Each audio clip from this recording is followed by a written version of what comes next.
Flora mpenzi wangu jamani, kikweli nimekuja mbele na kamera kana kwamba Flora machozi yako yanafanya mimi nishindwe kufanya kazi. Yaani Flora machozi yako mimi yananifanya nishindwe kazi. Jamani jana asubuhi nimekaa zangu nyumbani na watu ingia mtandaoni. Nikisema kuna nini?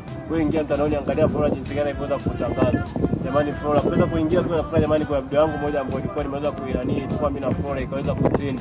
Kutokana na kuweza kutrend basi jamani Flora yale machozi ambayo ulikuwa ukiyatoa pale Flora mimi ananihukumu. Kama ni duka pamoja na mali zote mimi ndakurudishia Flora, kama na ile hela ambayo niliweza kuondoka nayo nikaenda kutolea mali kwa jini. Basi Flora mimi ndaweza kurudishia Flora, naomba unisamee. Machozi yako ya Tanzania wana comment sana video ambazo yani wana comment ambazo ni nzito. Flora mpenzi wangu naomba nisamee. Kama shida basi ni yule mke, mimi nishamwacha Flora. Mimi nataka tujuane kama mwanzo wa Tanzania. Naombeni mnisaidie kama Flora aweze kunisamee. Naombeni msamaha kwa Flora. Flora nimeweza kuongea naye lakini bado mawasiliano yetu hapo hajaweza kukaa vizuri. Flora naomba nisamee tu mpenzi wangu. Wale machozi yako Flora mimi ananihukumu.